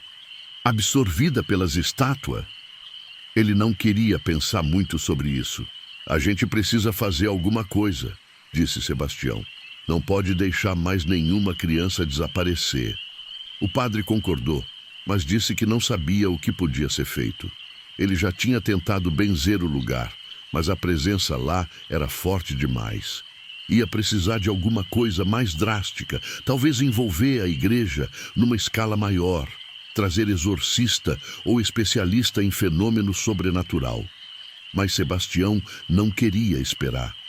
Ele tinha sobrinho pequeno morando na cidade, filho de outro primo. Não ia deixar que eles corressem risco. Decidiu que naquela mesma noite ia voltar para a olaria, mas dessa vez preparado. Ia levar ferramentas para destruir as figuras de barro e, se possível, derrubar os fornos. O padre tentou dissuadir ele, dizendo que era perigoso demais. Mas Sebastião já tinha decidido. Pediu ajuda de 2 amigos de infância que ainda moravam na cidade, o Tonho e o Raimundo, 2 homens fortes e corajosos que conheciam ele desde criança. Explicou a situação para eles e, apesar de acharem a história meio maluca, eles concordaram em ajudar. Os 3 homens se prepararam durante o dia. Conseguiram marreta, pá, picareta, lanterna e até alguma gasolina, caso precisassem queimar alguma coisa. Também pegaram 2 espingardas, mais para se sentir seguro do que por acreditar que ia adiantar alguma coisa contra a figura de barro. Quando a noite caiu, os 3 pegaram a caminhonete velha do Tonho e foram até a olaria. A lua estava cheia, iluminando bem o terreno abandonado. Havia uma névoa fina começando a se formar, dando ao lugar uma aparência ainda mais sinistra. "Vocês têm certeza que querem fazer isso?" perguntou Raimundo pela 3ª vez, enquanto eles se aproximavam do portão. Sebastião respondeu que sim, que não tinham escolha. Eles estacionaram a caminhonete perto da entrada e desceram, carregando as ferramentas e as lanternas. O silêncio no lugar era absoluto. Nem grilo, nem coruja, nem vento nas folhas. Era como se até a natureza tivesse medo daquele lugar. Os 3 homens entraram no primeiro galpão, aquele onde Sebastião tinha visto as figuras de barro durante o dia. Iluminaram o espaço com as lanternas e ficaram chocados com o que viram. As figuras não estavam mais na mesma posição.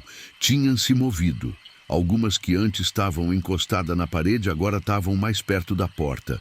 Outras que estavam deitadas agora estavam de pé. "Que diabos?" começou a dizer Tonho, mas parou no meio da frase. Uma das figuras, uma das maiores, tinha se virado completamente para ficar de frente para a porta. E mesmo sendo só uma forma tosca de barro, sem detalhe no rosto além dos buracos dos olhos, dava para sentir que ela estava olhando diretamente para eles. Sebastião tentou se acalmar, levantou a marreta e se aproximou da figura mais próxima. "Vamos começar a quebrar essas coisas", disse ele, tentando parecer mais corajoso do que realmente estava sentindo. Ele ergueu a marreta e bateu com força na figura de barro. A estátua se despedaçou em vários pedaços, espalhando fragmento de argila seca pelo chão. Por dentro, a figura era oca, mas havia alguma coisa estranha.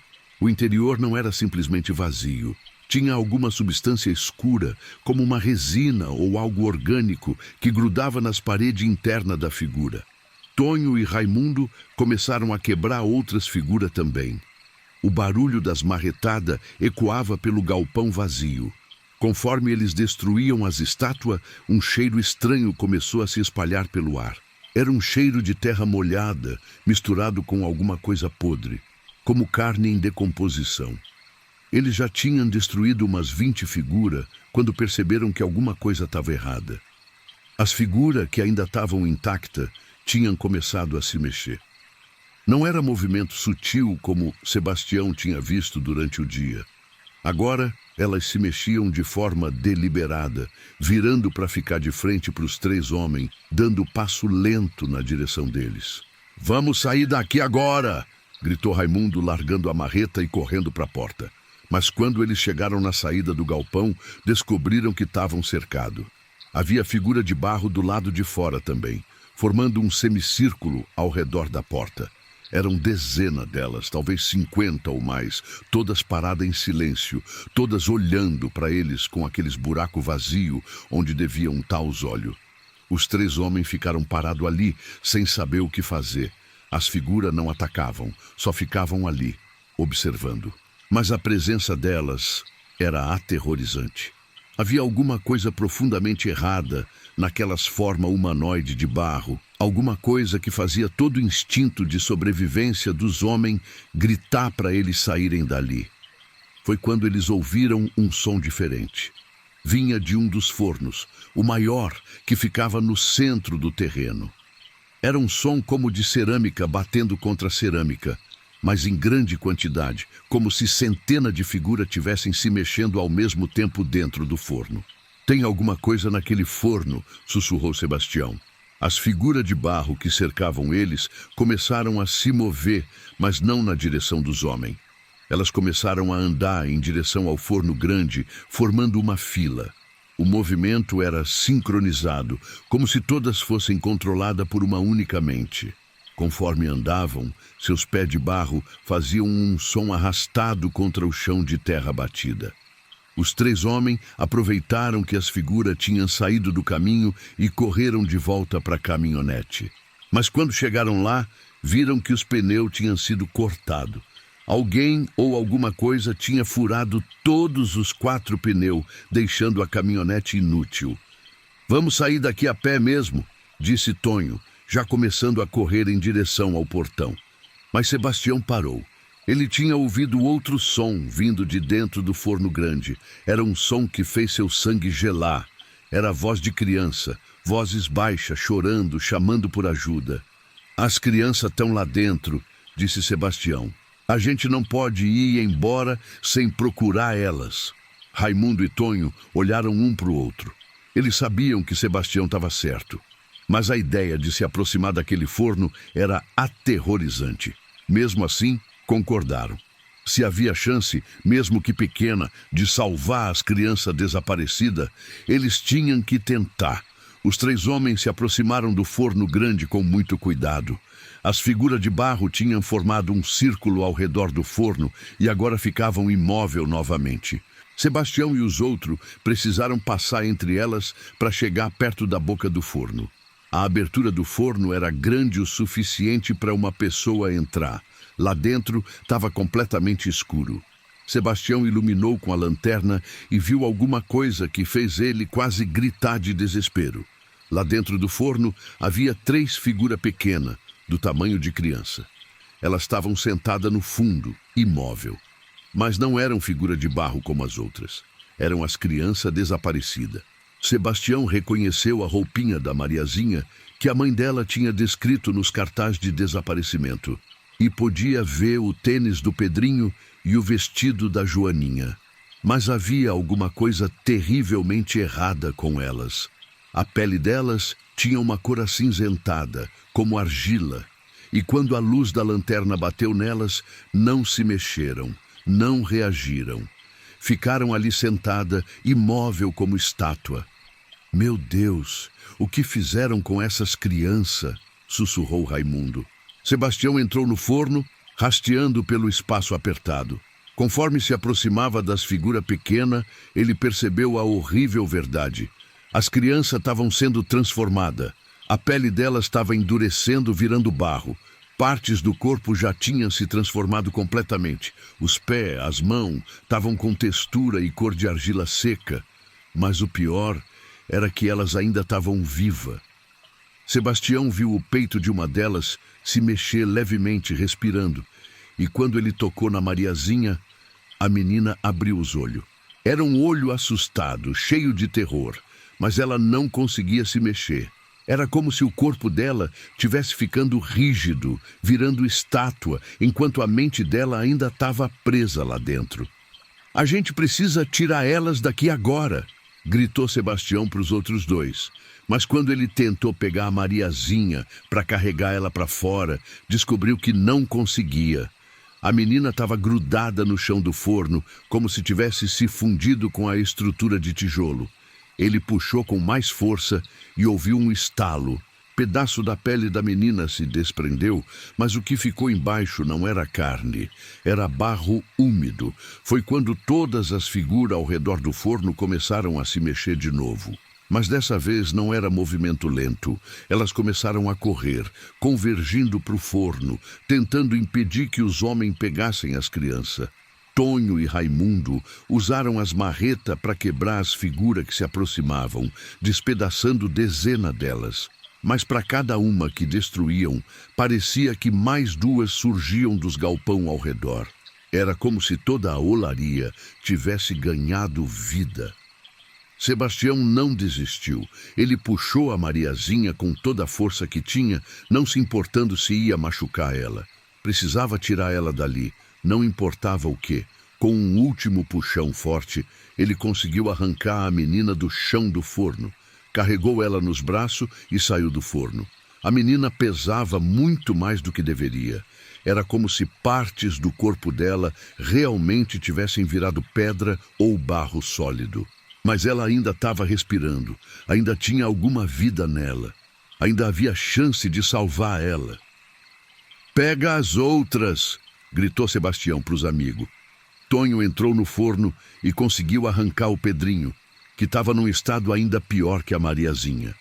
Metade do rosto do menino já tinha virado barro e um dos braços dele estava completamente rígido. Mas ele também ainda estava vivo, seus olhos se mexendo desesperadamente, implorando por ajuda, sem conseguir falar. Raimundo foi pegar a Joaninha, mas descobriu que era tarde demais para ela. A menina tinha se transformado completamente. Não era mais uma criança, era uma estátua de barro que tinha a forma de criança. Quando ele tocou nela, a figura desmoronou em pedaço, sem nenhum sinal de vida ou humanidade restante. Os 3 homens correram para o portão da olaria, carregando as 2 crianças que ainda tinham chance de salvar. As figuras de barro os perseguiram, mas se mexiam devagar demais para alcançar eles. Quando chegaram na estrada, longe da propriedade, as figuras pararam de perseguir eles, como se não pudessem ou não quisessem sair dos limites da olaria. Eles correram pela estrada até chegar numa casa mais próxima, onde bateram na porta pedindo ajuda. O morador, um senhor chamado Joaquim, ficou chocado ao ver as crianças naquele estado. Ele tinha um carro e se prontificou a levar todo mundo para o hospital na cidade grande. Durante a viagem de 1 hora até o hospital, Sebastião ficou segurando a Mariazinha, tentando manter ela acordada. A pele da menina continuava endurecendo, e ele podia ver a transformação acontecendo em tempo real.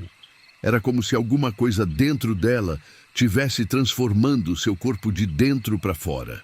Quando chegaram no hospital, os médicos ficaram completamente confusos com o estado das crianças. Nunca tinham visto nada parecido.